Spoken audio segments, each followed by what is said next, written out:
Hello students. Today we are going to start our new chapter in standard 8, that is the chapter number 13, and this chapter is known as the stars and solar system.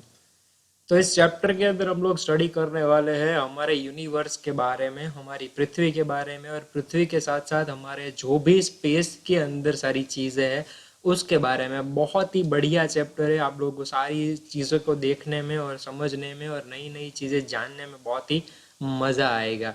Okay, क्योंकि इस chapter के अंदर हम लोग generally जो study करने वाले हैं वो सारे स्टार्स के बारे में स्टडी करने वाले हैं।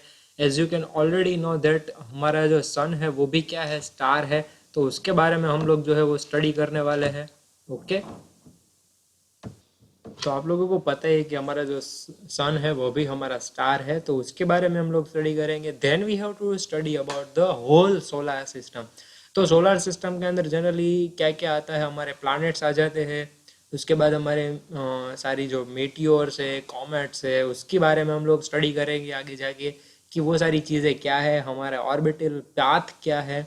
तो सारी प्लैनेट्स के बारे में, एक एक के प्लैनेट्स के बारे में हम लोग डीप में अंदर स्टडी करेंगे। तो सारी चीज़ें आप लोगों को देखने को मिलेगी, जानने को मिलेगी, नई नई समझ में आएगी, तो बहुत मज़ा आएगा इस चैप्टर के अंदर। So let us begin our new chapter, stars and our solar system. So as you can see that star and solar system के अंदर ये सारी चीज़ों के बारे में हम लोगों को स्टडी करनी है जो आपको स्क्रीन के ऊपर दिख रही है। सबसे पहले आप लोग देख सकते हो अर्थ के साथ साथ जो है वो मीटियोर्स है, अर्थ के आसपास हमारा मीटियोर्स है। उसके बाद स्टार्स को देख सकते हो। जनरली स्टार्स जो है वो कभी गिरते नहीं है, लेकिन हम लोगों को ऐसा लगता है क्योंकि वो मीटियोर्स होते हैं, तो इसके वजह से हम लोगों को लगता है कि स्टार्स जो है वो गिरते हैं। बट जनरली वो क्या होते हैं, मीटियोर्स ही होते हैं। तो जब स्टडी आएगी तो सारी चीज़ें मैं बताऊंगा आप लोगों को डीप के अंदर कि वो कैसे गिरते हैं, कैसे उसके अंदर फ्रिक्शन फोर्स की वजह से लाइट की रेज जो है वो प्रोड्यूस होती है। नीचे देख सकते हो आप लोग सैटेलाइट के बारे में, बहुत सारी मीटियोर्स एक साथ गिर रही है। जो है वो हमारे प्लैनेट्स है, प्लैनेट्स में आप लोगों को सन भी दिख रहा, सैटर्न दिख रहा है। ये जो है वो आप लोगों को स्क्रीन के जो लास्ट की फिगर में दिख रहा है वो है हमारा सैटर्न प्लैनेट। ओके, तो इसके बारे में भी स्टडी करनी है, जो हम लोगों का सबसे ब्यूटीफुल प्लैनेट है अवर सोलर सिस्टम में। सबसे पहले यूनिवर्स की एक डेफिनेशन है। तो यूनिवर्स किसको कहेंगे हम लोग? अगर कोई पूछे कि आप लोग क्या स्टडी कर रहे हो, तो आप बोलोगे कि यूनिवर्स के बारे में स्टडी कर रहे हो। कोई पूछेगा कि what is the definition of universe, so आप बता सकते हो the vast space which includes everything that exist on the earth and around it is called the universe. यानी कि एक ऐसी जगह, स्पेस यानी कि अंतरिक्ष, तो एक ऐसी जगह जहाँ पर अर्थ एग्जिस्ट करती है और अर्थ में सारी चीज़ें हैं जो भी एग्जिस्ट करती है, और इसके आसपास की जो सारी चीज़ें हैं, अर्थ के साथ साथ आसपास की जो चीज़ें हैं, उसको हम लोग जनरली क्या कहते हैं, यूनिवर्स कहते हैं। ओके, जनरली जो ब्रांच इस स्पेस के साथ स्टडी करती रहती है, मैंने बोला था ना सबसे पहला लेक्चर जो डिफाइन किया था ऑल चैप्टर्स प्रीव्यू, उसके अंदर सबसे पहले मैंने 10 से 15 मिनट बात की थी कि साइंस क्या है और उसके अंदर की ब्रांचेस क्या क्या है। तो जो स्पेस के बारे में स्टडी करवाते हैं या तो स्टडी करते हैं, उसको जो ब्रांच है उसको हम लोग कहेंगे एस्ट्रोनॉमी, और जो लोग स्पेस के बारे में स्टडी करते हैं उसको हम लोग कहेंगे एस्ट्रोनॉमर्स। ओके, तो the branch of the science that deals with the heavily bodies is called, यानी कि space is called as the astronomy. Okay, यहाँ पर स्पेलिंग में थोड़ी सी मिस्टेक है तो आप लोग देख ही सकते हैं। ओके, उसके बाद जो है कि पीपल्स जो होते हैं जो यूनिवर्स के बारे में स्टडी करते रहते हैं, उस इंसान को क्या कहेंगे हम लोग, तो उसको कहेंगे हम लोग एस्ट्रोनॉमर्स। फिर से एक बार, यूनिवर्स क्या है, तो अर्थ और अर्थ के आसपास की सारी जो चीज़ें हैं that is we defined as the universe. उसके बाद एस्ट्रोनॉमी, एस्ट्रोनॉमी यानी कि एक ऐसी ब्रांच जो किसके रिलेटेड स्टडी करवाती है, जो करवाती है स्टडी स्पेस के रिलेटेड। ओके, और जो बंदा या जो बंदी एस्ट्रोनॉमी की स्टडी करते हैं उसको हम लोग क्या कहते हैं, एस्ट्रोनॉमर्स कहते हैं। ओके, फिर से आप लोग देख सकते हो यूनिवर्स की जो फिगर है आपकी स्क्रीन के ऊपर कि भाई कैसे बढ़िया स्टार्स, गैलेक्सीज, प्लैनेट्स, सारी चीज़ें हम लोगों को देखने को मिलती है। बहुत ही बढ़िया है, आप लोगों की स्क्रीन के ऊपर आप लोग देख सकते हो तो आप लोगों को पता चलेगा। ओके, उसके बाद है सेलेस्टियल ऑब्जेक्ट। अब किस चीज़ को हम लोग सेलेस्टियल ऑब्जेक्ट कहेंगे, तो जो चीज़ें स्काई में हैं यानी कि स्पेस में हैं, जो चीज़ें कहाँ पर है, स्पेस में हैं, उसको हम लोग कहेंगे सेलेस्टियल ऑब्जेक्ट। तो जनरली हम लोगों को पता है कि हमारा मून जो है वो स्पेस में है, प्लैनेट सारे मून स्पेस में हैं, एस्ट्रॉइड्स, कॉमेट्स, मीटियोराइट्स, स्टार्स, ये सारी चीज़ें कहाँ पर है? स्पेस में है। इसी वजह से इसको क्या कहेंगे? सेलेस्टियल ऑब्जेक्ट्स कहेंगे। So generally there are two types of celestial objects. Celestial objects में दो टाइप्स आएंगे, एक आएंगे आर्टिफिशियल सेलेस्टियल ऑब्जेक्ट और एक आएंगे natural celestial objects. Artificial celestial object यानी कि जो स्पेस में जो चीज़ें मैं रखूंगा, यानी कि फॉर एग्जांपल आर्टिफिशियल सैटेलाइट अगर मैं बना के स्पेस के अंदर छोड़ के आऊंगा तो उसको भी सेलेस्टियल ऑब्जेक्ट्स तो कह ही सकता हूँ, लेकिन वो किस कैटेगरीज में डिवाइड होगा? वो कैटेगरीज जो डिवाइड होंगी वो होगी आर्टिफिशियल सैटेलाइट के अंदर। दूसरा जो होगा वो क्या होंगे? Natural satellites, natural celestial object, उसमें सारी चीज़ें आ जाएगी, like satellites, planets, asteroids, comets, stars, meteorites, सारी की सारी जो चीज़ें हैं वो इसके अंदर ऐड हो जाती है। नीचे आप लोगों की जो फिगर है ये एक इम्पोर्टेंट डेफिनेशन है, राइट द डेफिनेशन। इसके अंदर बहुत सारी डेफिनेशंस आएंगी। सबसे पहली डेफिनेशन जो थी वो क्या थी? यूनिवर्स की। सेकेंड डेफिनेशन जो है वो सेलेस्टियल ऑब्जेक्ट्स की है। ओके, तो ये दो डेफिनेशंस तो यहाँ पर ही हो गई। इसके साथ साथ बहुत सारी डेफिनेशंस आएगी जो आप लोगों को याद रखनी है। इजी है, बहुत ही इजी है। जैसे कि यूनिवर्स की थी तो अर्थ और उसके आसपास की सारी चीज़ें, that is we defined as the universe. Celestial objects means the objects which are in the space or in the sky is called as the celestial objects. Okay. नीचे जो है वो सोलर सिस्टम दिया गया है। हमारा सोलर सिस्टम में जो है वो हम लोग याद रखेंगे 8 प्लैनेट्स को। ओके, सोलर सिस्टम में हम लोग सन को याद रखेंगे और सन के साथ साथ जुड़े हुए 8 प्लैनेट्स को याद रखेंगे जो कि सन के अराउंड क्या कर रहे हैं? रोटेशन कर रहे हैं। ओके, सोलर सिस्टम जो है वो सन से और 8 प्लैनेट से बना हुआ है। उसके साथ साथ उसके प्लैनेट्स के पास अपने अपने खुद के सैटेलाइट्स होंगे। जैसे कि हमारे पास अपना खुद का नेचुरल सैटेलाइट जो है वो क्या है? मून है। वैसे ही यूरेनस जो है उसके पास 72 या 73 जितने सैटेलाइट्स है, जो कि बहुत ही बड़ा है, इस वजह से उसके सैटेलाइट्स भी इतने बड़े हैं। ओके, और ये सारी चीज़ें जो होंगी, ये सारे जो प्लैनेट्स होंगे वो अर्थ के अराउंड क्या कर रहे होंगे? रोटेशन कर रहे होंगे। Okay, thousands of other smaller bodies, asteroids, comets, meteors, meteorites, ये सारी भी जो चीज़ें हैं उसको भी हम लोग सोलर सिस्टम के अंदर कंसिडर करेंगे, क्योंकि हमारा एक सोलर सिस्टम है। जनरली आप लोगों को नहीं पता होगा, लेकिन हमारे यूनिवर्स के अंदर जो है वो हमारा 10⁻11 सोलर सिस्टम है, तब जाके एक गैलेक्सी बनती है।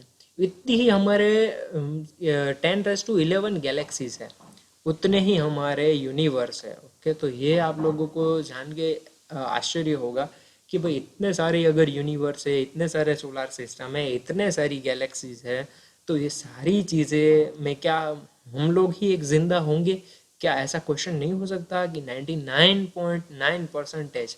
ओके, अगर आप लोगों को पता होगा कि भाई अभी रिसेंटली जो पेंटागन है जो नासा के लिए काम करता है, उसने अभी अभी आर्मी फुटेज के कैमरेज के थ्रू अभी अभी रिसेंटली में एक यूएफओ ऑब्जेक्ट्स की इमेज जो है वो कैप्चर की है। तो शायद ऐसा भी हो सकता है कि वो यूएफओ हो सकता है, शायद नहीं भी हो सकता है। अभी आप लोगों को पता होगा कि जो यूएफओ है वो क्या है, तो वो अनआइडेंटिफाइड फ्लाइंग ऑब्जेक्ट है, जिसके अंदर क्या हम लोगों को पता है कि भाई जो है वो एलियंस जो है वो ट्रैवलिंग करते रहते हैं। तो शायद ये क्या पॉसिबल नहीं है कि 10⁻11 मतलब 10 के ऊपर 11, यहाँ पर मैं लिख के बताता हूँ ताकि आप लोगों को समझ में आए।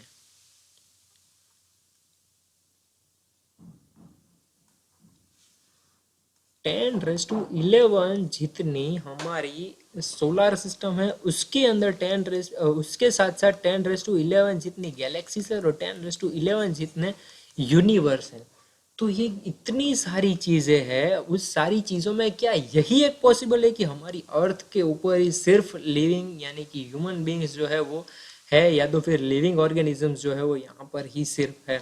तो generally from my thought of view or my point of view, I can consider that it is not possible. There are also living organisms wherever the solar system is exist. Okay, तो जहाँ पर भी solar system exist होंगे वहाँ पर एक एक living organisms वहाँ पर होंगे, चाहे फिर वो हम हो या चाहे फिर वो एलियंस हो, या फिर ऐसा भी हो सकता है कि हम लोग जिसको एलियन मानते हो वो दूसरे ऑर्गेनिज्म भी हम लोगों को एलियन मानते होंगे। ओके, तो ऐसा मेरे पॉइंट ऑफ व्यू से तो पॉसिबल है कि इतनी सारी चीज़ें हैं, तो क्या ऐसी पॉसिबिलिटीज़ है? तो हाँ, 99.99% पॉसिबिलिटीज़ नहीं है कि हमारे सिवा कोई नहीं होगा, लेकिन 0.01% पॉसिबिलिटीज़ है कि हमारे सिवा भी कोई ना कोई है जो इस प्लानट या ये इस यूनिवर्स या तो इस गैलेक्सीज के अंदर जिंदा है, जो कि अराउंड द यूनिवर्स या अराउंड द गैलेक्सीज ट्रैवल करते रहता है। ओके,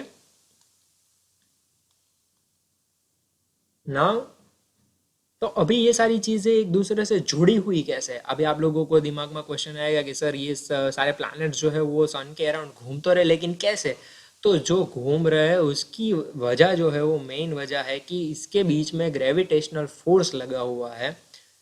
सन के पास बहुत ज़्यादा ग्रेविटेशनल फोर्स है, इसकी वजह से ये अपने सारे प्लैनेट्स को पकड़े हुए हैं। ओके,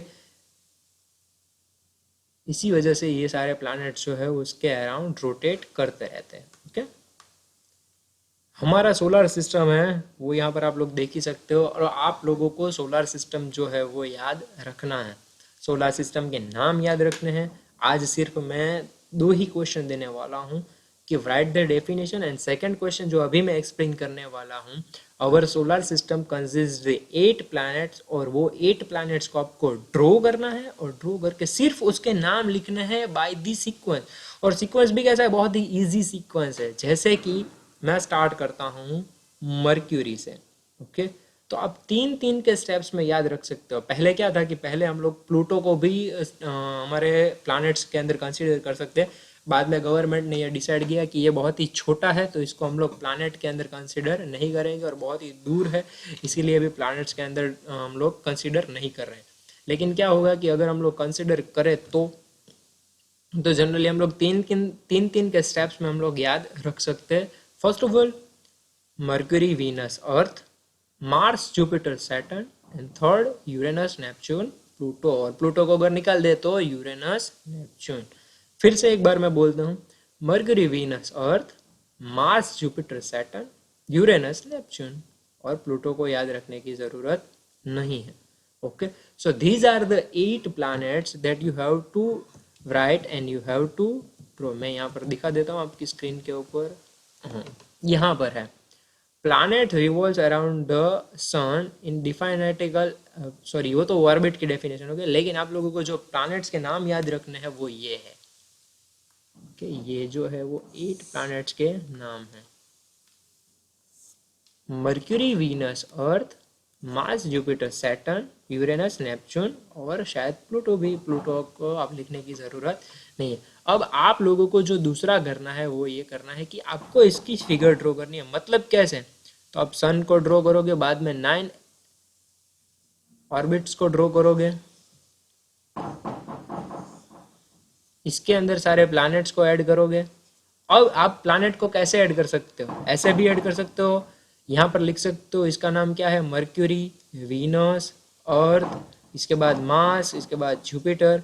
इसे भी लिख सकते हो इसको, या तो फिर यहाँ पर 1 2 3 4 ऐसा करके साइड में लिख सकते हो कि 1 जो है वो क्या है, हमारा मर्क्यूरी, सेकंड जो है वो क्या है, मर्क्यूरी, वीनस, थर्ड जो है वो अर्थ। तो इस तरह से आप किसी भी तरह से आपको ड्रॉ करना है, पूरा का पूरा जो सोलर सिस्टम है वो आप लोगों को ड्रॉ करना है। बहुत ही इजी सोलर सिस्टम है ड्रॉ करने के लिए। सिर्फ आप लोगों को ये 9 ऑर्बिट्स जो है वो ड्रॉ, ये तो 8 ऑर्बिट्स जो है वो ड्रॉ करनी पड़ेगी। ये जो है वो हमारा सन है।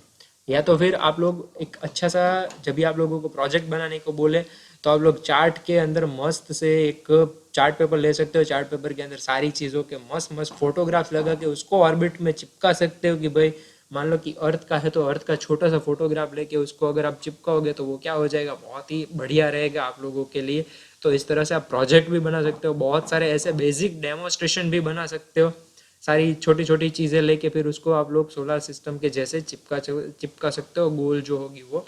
ओके, तो आज सिर्फ आप लोगों को दो ही क्वेश्चन मैं दे रहा हूँ होमवर्क में। First question is you have to write, यहाँ पर लिख देता हूँ क्वेश्चन नंबर 1 जो कि है define. Generally, there are two types of definition you have to write. First is the universe, and second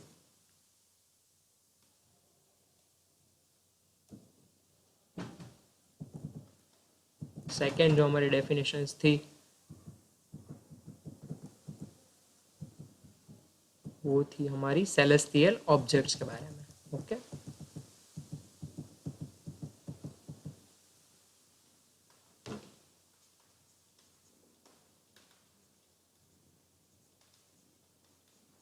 question number 2 जो है वो है ड्रॉ एंड गिव नेम्स